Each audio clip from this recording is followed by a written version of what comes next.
ঠান্ডা মাথায় আজকে রাতের বেলা চিন্তা করবা যে আল্লাহ পাক তোমাকে কি জন্য দুনিয়ায় পাঠিয়েছেন।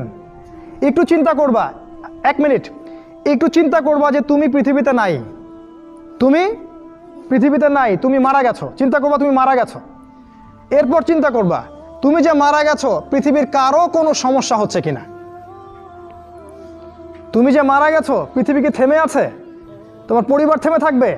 তোমার শিক্ষা, তোমার বন্ধু বান্ধব, তোমার আত্মীয় স্বজন কেউ থেমে থাকবে? কেউ থেমে থাকবে না। তুমি পৃথিবীতে থাকো বা না থাকো কারো কিছু আসে যাবে না। আল্লাহ পাক তোমাকে যে পৃথিবীতে রেখেছেন একটা সুযোগ খালি দিয়েছেন, যাতে তুমি আল্লাহর দ্বীনের জন্য কিছু করতে পারো। এটাই আল্লাহ তোমার কাছে চান, আর কিচ্ছু চান না। আর কিচ্ছু আল্লাহ তোমার কাছে চান না। আল্লাহ চান তুমি একজন ভালো মানুষ হও, ভালো মুসলিম হও এবং দ্বীনের জন্য কিছু খেদমত করে পৃথিবী থেকে বিদায় নাও। এই দিন তুমি ছাড়াও বিজয়ী হবে ইনশাআল্লাহ।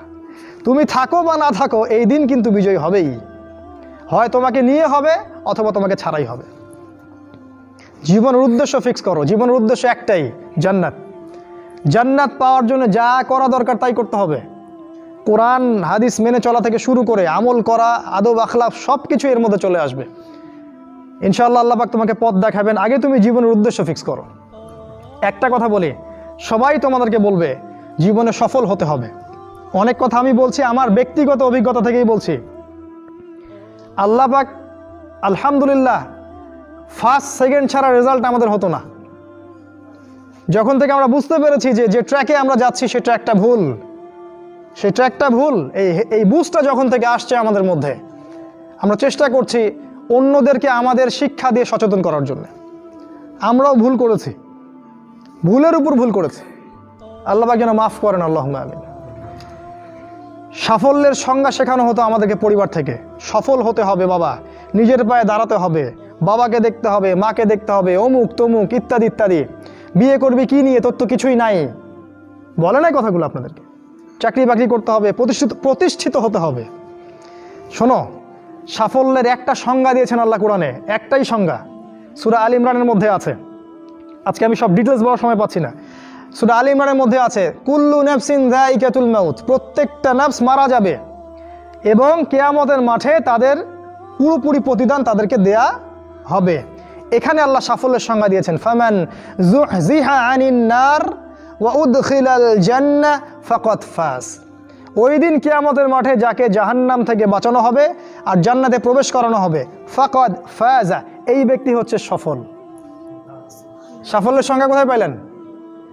যদি আমরা জাহান্নাম থেকে বাঁচতে পারি প্রত্যেক ব্যক্তি এবং জান্নাতে যেতে পারি, সেই সফল। এছাড়া কেউই সফল না, এই পৃথিবীর কেউই সফল না, কেউ না। সে যত বড় রাষ্ট্রনেতা হোক, পণ্ডিত হোক, বিজ্ঞ হোক, পণ্ডিত কে হয় হোক, যার দাপটে সারা বিশ্ব কাঁপে, এও সফল না যদি না সে জান্নাতে যেতে পারে। কিন্তু একজন এই ভ্যান চালক, এক রিক্সা চালক, এক আমার ওই গরিব চাচা, ওই কৃষক, সে যদি হিসাব দিয়ে জান্নাতে যেতে পারে, সে সফল। তিনিই সফল, তিনিই আল্লাহর কাছে পছন্দের বান্দা। অতএব জীবনের উদ্দেশ্যটাকে ঠিক করে ফেলো, এটা প্রথম কাজ। দ্বিতীয় কাজ, তোমাকে জ্ঞান অর্জন করতে হবে। দ্বিতীয় কাজ, কিসের জ্ঞান অর্জন করবে? যে জ্ঞান তোমাকে আল্লাহর দিকে নিয়ে আসবে সেই জ্ঞান অর্জন করতে হবে। কোন কোন সাবজেক্ট পড়তে হবে তোমাকে?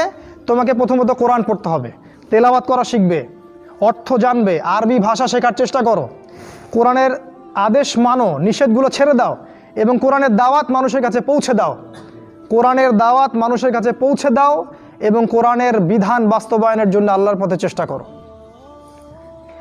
আর কি সাবজেক্ট পড়তে হবে? তোমাকে হাদিস পড়তে হবে, রাসূলের হাদিস, অসংখ্য হাদিস, এগুলো পড়তে হবে তোমাকে। আর কি পড়বে? ইসলামের ইতিহাস তোমাকে পড়তে হবে। ইসলামের ইতিহাস জানবে না তাহলে হীনমন্য জাতি হবে। তুমি জানবেই না তোমার এই বাপ দাদারা ছিল সিংহ পুরুষ, তুমি এটা জানবেই না। তোমার শেকড় যে এত সিংহ পুরুষ দিয়ে ভর্তি, এটা তুমি জানোই না। এই জন্য হীনমন্যতায় ভোগো, মনে হয় যে আমাদের কেউ নাই, আমরা এতিম। জি না, আমরা এই বিশ্ব শাসন করেছি 100 বছর আগেও। এই 100 বছর আগেও এই পুরো বিশ্ব আমাদের হাতে ছিল। এখন যা দেখছো এরকম অতীত এরকম ছিল না। একটা ওমরের হুঙ্কারে সারা বিশ্ব কেঁপে যাইতো। এক আলী রাদিয়াল্লাহু আনহু যদি জিহাদের মাঠে হুঙ্কার দিতেন, সমস্ত কাফের হৃদয় একদম দরদর করে কাঁপতে থাকতো। আমাদের সিংহ পুরুষ বাবারা দাদারা এরকম ছিলেন। আমরা এত হীনমন্য জাতি ছিলাম না। আজকে আমরা আমাদের পরিচয় ভুলে গেছি, পরিচয় ভুলে গেছি। ইতিহাস পড়তে হবে তোমাকে। আর কি পড়তে হবে? ইসলামের অর্থনীতি পড়বে, অর্থনীতি জানো না, তুমি হালাল হারাম বুঝতে পারবে না। ওরা তোমার সাথে প্রতারণা করে এমন হারাম ঢুকিয়ে দিবে তুমি বুঝতেই পারবে না এটা হারাম ছিল। ইকোনমিক্স পড়তে হবে, খুব ইম্পর্টেন্ট সাবজেক্ট এই জামানার জন্য। আর কি পড়তে? পলিটিক্যাল সায়েন্স, এই বিশ্ব রাজনীতি সম্পর্কে পড়াশোনা করবে, এটা গুরুত্বপূর্ণ সাবজেক্ট। এছাড়া জেনারেল লাইনে যে পড়াশোনাগুলো করছো এগুলো ভালো, আমি এগুলো পড়তে নিষেধ করিনি, আমি বলেছি এগুলোর শিকড়টা হবে ইসলামিক। তুমি ডাক্তার হও আর ইঞ্জিনিয়ার হও আর কি হও এটাতে আমাদের কোনো আপত্তি নাই, শিকড়টা হতে হবে ইসলামিক, কোরআন এবং সুন্নাহ ভিত্তিক। আর একটা সাবজেক্ট পড়বে ফিকহ। ফিকহ যদি না পড়ো তাহলে কি হবে জানো? তাহলে নফল মোস্তাহাব আমলগুলো নিয়ে মারামারি কাটাকাটি করে ফরজ ঐক্য নষ্ট করে ফেলবা। এখনকার দেখো না যে অল্প কিছু পড়াশোনা করে, 2 পাতা পড়াশোনা করে দায়ী হয়ে গেছে একেবারে। কোরআনটা ঠিক মতো পড়তে পারে না, কোরআনটা রিডিং ঠিক মতো পড়তে পারে না, বড় বড় ফতোয়া দিয়ে বেড়াচ্ছে ওইটা হালাল আর ওইটা হারাম, ওইটা অমুকের এই নাই অমুকের সেই নাই। হচ্ছে না এটা ফিকহ না জানার কারণে হচ্ছে। ফিকহের বুঝ কঠিন বুঝ, গভীর বুঝ। এই জন্য ইমাম আবু হানিফা থেকে শুরু করে যত ফকিহ ছিলেন সবাইকে ভক্তি শ্রদ্ধা সম্মান করতে শিখো। ফিকহটা অনেক কঠিন একটা জিনিস, আমরা তো এখানে সমালোচনা বেশি করতে চাই, এটা ঠিক না। এই ফিকহের জ্ঞান না থাকলে তুমি কোনটা ফরজ, কোনটাকে বেশি গুরুত্ব দেওয়া লাগবে, কোনটা নফল, কোনটাকে মুস্তাহাব, কোনটা ওয়াজিব পর্যায়ের, কোনটা সুন্নতে মুআক্কাদা, কোনটা কি সব বুঝতে পারবে না। আর না বুঝতে পারলে তুমি কি করবা? যে বিষয়ে ছাড় দেয়া যেত সেটাকে ছাড় না দিয়ে তুমি বড় বড় জিনিসগুলোকে ভেঙে ফেলবা। খেয়াল করে দেখবেন ছোট ছোট মাসআলাগুলোকে নিয়ে, যেগুলো ইখতিলাফি মাসআলা, যেগুলো নিয়ে সাহাবায়ে কেরামদের মধ্যে দ্বিমত ছিল, এগুলোকে নিয়েই বাংলাদেশে শত শত দল হয়ে গেছে, হয় নাই? কোনো দল কি বলেছে আল্লাহ নাই? কোনো দল বলে যে রাসূল নাই, কোরআন নাই, আমাদের কেবলা আলাদা, এটা বলে? সবার আল্লাহ এক, রাসূল এক, কেবলা এক, কোরআন এক, সুন্নাহ এক, সব এক। তাহলে এতগুলো দল কেন হলো? ওই যে সংকীর্ণ মানসিকতা এবং এই ফিকহের বুঝ না থাকার কারণে হয়েছে। তাই ফিকহটা পড়বে, না হলে তোমার দ্বারা উপকার না হয় উম্মার ক্ষতি হয়ে যাবে, তোমার দ্বারা উপকার না হয় উম্মার ক্ষতি হয়ে যাবে। আর 2-1টা সাবজেক্ট বলছি, জিও পলিটিক্স, ভূ রাজনৈতিক প্রেক্ষাপটটা পড়তে হবে তোমাকে। এর সাথে একটা সাবজেক্ট অবশ্যই পড়বে রাসূলুল্লাহ সাল্লাল্লাহু আলাইহি ওয়াসাল্লামের জীবনী। এই কয়েকটা সাবজেক্ট যদি পড়তে পারো, শেষ জামানায় ইনশাআল্লাহ আল্লাহ পাক তোমার হাতে পতাকা দিবেন এবং তুমি আল্লাহর দ্বীনের পতাকা বহন করবে ইনশাআল্লাহ। জ্ঞান নাই, কিচ্ছু করতে পারবে না। যদি তুমি জ্ঞান অর্জন করতে না পারো তুমি বাতিলের মোকাবেলা করতে পারবে না। এখনকার যুদ্ধটা অস্ত্রের যুদ্ধ না, এখনকার যুদ্ধ জ্ঞানের যুদ্ধ। তুমি ওদের সাথে অস্ত্রের যুদ্ধ করে পারবে না, এখনকার যুদ্ধটা জ্ঞানের যুদ্ধ। ওটাও আসবে সামনে, যখন ইমামুল মাহদী আসবেন সারা বিশ্ব জুড়ে মালহামা শুরু হবে, তখন মহাযুদ্ধ। এই ফিজিক্যাল স্ট্রেংথ নিয়ে, মেন্টাল স্ট্রেংথ নিয়ে, ইমানের স্ট্রেংথ নিয়ে পারবে না। জ্ঞান অর্জন করো, কারণ রাসূল সাল্লাল্লাহু আলাইহি ওয়াসাল্লামকে প্রথম আল্লাহ আদেশ করেছেন ইকরা, পড়ুন পড়ুন পড়ুন। জ্ঞান নাই, সমাজ সংস্কার করতে পারবে না। এটা 2। 3 নাম্বার হচ্ছে জ্ঞান অনুযায়ী আমল করতে শেখো, দ্রুত। যতটুকু জানলা আমল করতে শেখো, আগামীকালের জন্য ফেলে রাখবে না। আজকে যা শিখেছো আজকে আমল করো, রাসূলের সুন্নাহগুলোকে গুরুত্ব দিয়ে করো। যেখানে ইসলাম প্রশস্ততা দিয়েছে সেখানে প্রশস্ততা প্রদর্শন করো, যেখানে প্রশস্ততা নাই সেখানে ওটাই মেনে চলো। ইসলাম একটা প্রশস্ত রিলিজিয়ন, এখানে অনেক কিছু প্রশস্ততা আছে, সেই প্রশস্ত ইসলাম ফলো করো, আমলগুলো করো। প্রতিদিন 5 ওয়াক্ত সালাত মসজিদে জামাতের সাথে পড়তে হবে। যখন তুমি রমাজান মাস পাবে সওম রাখতে হবে, জাকাতের সম্পদ আসলে জাকাত দিবে, মানুষের সাথে ভালো আচরণ করতে শিখো, উম্মাকে ঐক্যবদ্ধ করতে শিখো, কোরআনের জ্ঞান অর্জন করো, সুন্নাহর জ্ঞান অর্জন করো এবং জানা অনুযায়ী আমল করে তুমি তোমার নিজের ভিতরে একটা পরিবর্তন নিয়ে আসো। পবিত্র হওয়ার চেষ্টা করো, সব পাপ থেকে তওবা করে ফিরে আসো। রাসূলের সুন্নাহগুলোকে গুরুত্ব দাও, A to Z, বাথরুমে যাওয়া থেকে শুরু করে তোমার জীবনের প্রতিটা ক্ষেত্রে নবীজির সুন্নাহগুলোকে তোমার উপর বাস্তবায়ন করো। নিজের উপর সুন্নাহ নাই, তুমি সমাজে সুন্নাহ বাস্তবায়ন করতে পারবে না। 3 নাম্বার। 4 নাম্বার, আদর্শ পরিবার গড়ে তোলো। আদর্শ পরিবার গড়ে তোলার জন্য তোমাকে তাড়াতাড়ি বিয়ে করতে হবে। তোমার সামর্থ্য আছে, শারীরিক মানসিক সামর্থ্য আছে, রুজির একটা ব্যবস্থা আছে, বিয়ে করে ফেলো, দেরি করবে না। বিয়ে করে ফেলো, দেরি করবে না। আমি বলছি অবশ্যই তোমার শারীরিক সামর্থ্য থাকতে হবে, মানসিক সামর্থ্য থাকতে হবে, অর্থনৈতিক সামর্থ্য থাকতে হবে, একটা মেয়ের রেসপন্সিবিলিটি নেওয়ার সামর্থ্য থাকতে হবে। সামর্থ্য হয়ে গেলেই তুমি বিয়ে করে ফেলবে, আর কোনো দিকে দেখার দরকার নাই। এমনকি তোমার যদি একাধিক বিয়ে করার সামর্থ্য থাকে সেটাও তোমাকে করতে হবে। যার একাধিক বিয়ে করার সামর্থ্য আছে সে যদি না করে সেটাই তার জন্য গুনার কাজ। জি, এই কথাগুলো বলার সাহস পায় না অনেকে, এই কথাগুলো বলার সাহস হয় না, আলেমদেরই হয় না। 2টা বিয়ে করলে মানুষ আবার কি মনে করবে, আমার মনে হয় চরিত্রের সমস্যা ইত্যাদি ইত্যাদি। আরে বোকা, তাহলে কোরআনের মধ্যে 4টা বিয়ের কথা আসলো কেন? আল্লাহ পাক কি এমনি এমনি আয়াত নাজিল করলেন নাকি? আল্লাহ পাক খুব ভালো করেই জানেন ছেলেদের চেয়ে মেয়েদের সংখ্যা বেশি হবে, অনেক ছেলে মারা যাবে, মেয়েরা সমাজে বেঁচে থাকবে। কত অসংখ্য এতিম মেয়ে সমাজে পড়ে আছে, অসংখ্য বিধবা মেয়ে সমাজে পড়ে আছে, ওদের দায়িত্ব নিতে হবে না? কে নিবে ওদের দায়িত্ব? যদি ছেলেরা দায়িত্ব না নেয় কে দায়িত্ব নিবে? ওই মেয়েগুলা কি সমাজের প্রজাপতি হয়ে থাকবে? ওরা কি পতিতালয়ের সম্পত্তি হবে? ওদের অধিকার নাই? এখানে অধিকার দিলে আমরা চরিত্র খারাপ হয়ে যায়, আর এদের সাথে তোমরা সারা দেশে এবং বিশ্বে জেনা করে বেড়াচ্ছ, এগুলাতে চরিত্র খারাপ হয় না। একটা ছেলে বিয়ে করার পরেও 10টা মেয়ের সাথে পরকীয়া করে, এটাতে চরিত্র খারাপ হয় না। কিন্তু যদি আরেকটা বিয়ে করে তখন সমাজের মানুষ তাকে বাঁকা চোখে দেখা শুরু করে। এটা জাহিলিয়াত, এটা পুরো সম্পূর্ণ মক্কার জাহিলিয়াত চলছে। দ্রুত বিয়ে করো, বিয়ে করে আদর্শ পরিবার গঠন করবে, পরিবারটা এত শক্তিশালী হবে যে পরিবারের ভিতর যেন কোনো রকম শিরক, কোনো বেদাত, কোনো কুফর, কোনো হারাম ঢুকতে না পারে। পারবে না ইনশাআল্লাহ? ইনশাআল্লাহ। 5 নাম্বার, তোমার সন্তানদেরকে মানুষ করে যাও। কালকে তুমি থাকবে না, তোমার সন্তানরা বেঁচে থাকবে। এক একটা সন্তান, এই যে বাচ্চাগুলোকে এমনভাবে বড় করতে হবে যাতে এরা আগামী দিনের ওমর হয়, আগামী দিনের হামজা হয়, আগামী দিনের খালিদ বিন ওয়ালিদ রাদিয়াল্লাহু আনহু হতে পারে ইনশাআল্লাহ।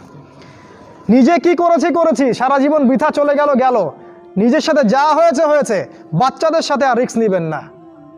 বাচ্চাদেরকে ধ্বংস করবেন না আল্লাহর ওয়াস্তে, ওদেরকে আল্লাহর পথে দিয়ে দিন, দিন শেখান, কোরআন শেখান, হাদিস শেখান, ডিনামাইট করে গড়ে তোলেন। 7 নাম্বার, হালাল রিজিক অন্বেষণ করো তোমরা।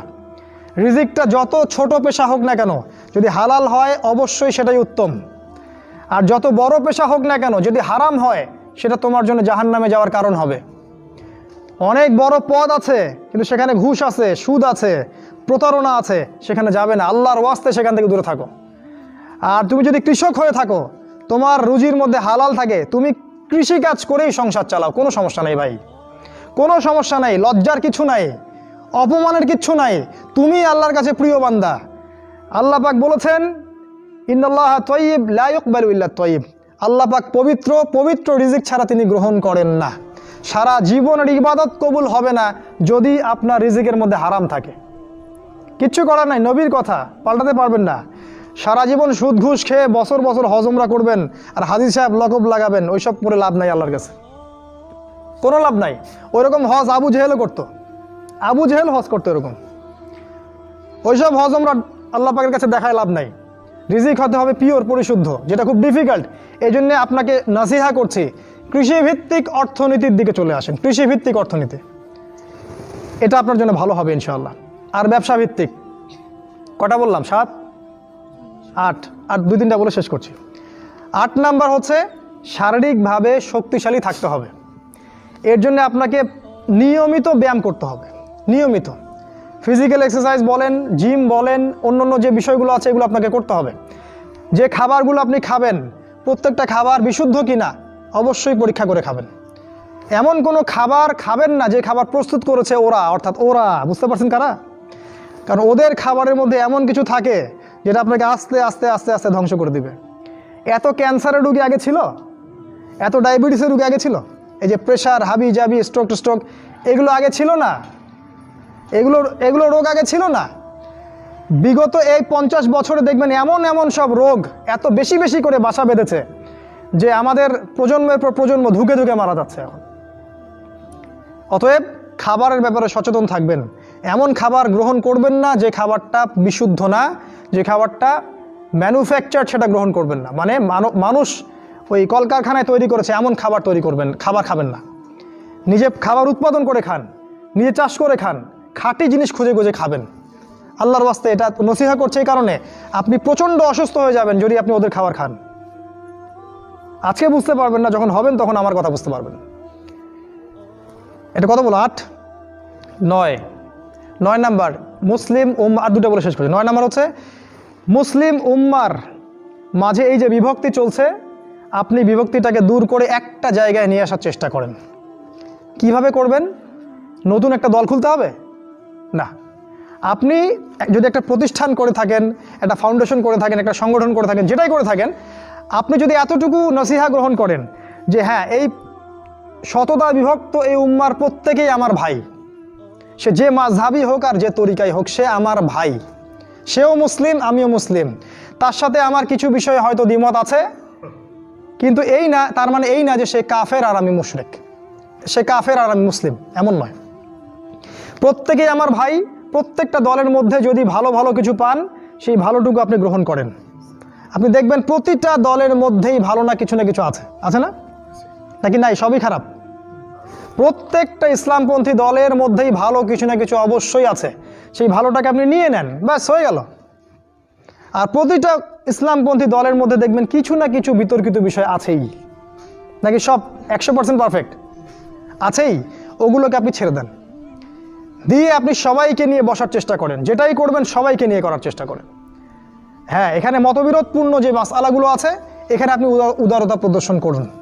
ফিকহের ব্যাপারে উদারতা প্রদর্শন করুন, আকীদার ব্যাপারে আপনি স্ট্রং থাকেন, ব্যাস। এভাবে আপনি উম্মার মধ্যে একটা ঐক্য আনতে পারবেন ইনশাআল্লাহ। আর এই উম্মার ঐক্য যদি না থাকে, তাহলে আগামী দিনগুলোতে এই উম্মাকে বাঁচাতে পারবে না কেউ না। এই উম্মার ঐক্য যদি ধ্বংস হয়ে যায়, যেটা হয়ে গেছে প্রায়, এই অবস্থা যদি চলতে থাকে আগামী 10 বছর, এই উম্মার ধ্বংস কেউ ঠেকাতে পারবে না, ইল্লা মাশা আল্লাহ। খুবই কনসিয়াস থাকেন, এটা ফরজ জিনিস। ওয়া'তাসিমু বিহাবলিল্লাহি জামিআ, আল্লাহ পাক বলেছেন আল্লাহর রজ্জু একসাথে শক্ত করে ধরো, এটা আল্লাহর আদেশ। আর যেটা আল্লাহর আদেশ সেটা ফরজ। আপনার জোরে আমিন বলা ফরজ নয়, পায়ে পা লাগানো ফরজ নয়, রফুল ইয়াদাইন করা ফরজ নয়, আপনারা যে আরও জিকিরের তরিকাগুলো বের করেছেন এগুলো ফরজ নয়। এগুলো গুরুত্বপূর্ণ হতে পারে, সুন্নাহ, ফরজ নয়। ওয়া'তাসিমু এটা ফরজ। আল্লাহর রজ্জু শক্ত করে একসাথে ধরে থাকো, এটা ফরজ। আপনি ফরজটাকে ছেড়ে দিয়ে সুন্নাহ ধরতে পারেন না। যদি ধরেন তাহলে আপনার নির্বোধ, আপনি বোঝেন না যে কোনটাকে বেশি গুরুত্ব দিতে হবে। অতএব উম্মার ঐক্যের জন্য কাজ করুন। যারা ঐক্যের জন্য কাজ করছে ওদেরকে সহযোগিতা করুন। আপনার সময় থাকলে সময় দেন, মেধা থাকলে মেধা দেন, অর্থ থাকলে অর্থ দেন, অথবা দোয়া করে সহযোগিতা করুন।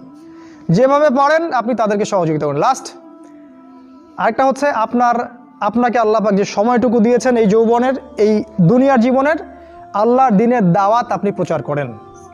আপনার মধ্যে যতটুকু এলেম কালাম আছে, বাল্লিগু আন্নি ওয়ালাউ আয়া, একটা আয়াতও যদি জানো আমার পক্ষ থেকে, প্রচার করে দাও। প্রতিটা দিন আপনি আল্লাহর পথে দাওয়াতের জন্য নেমে পড়েন।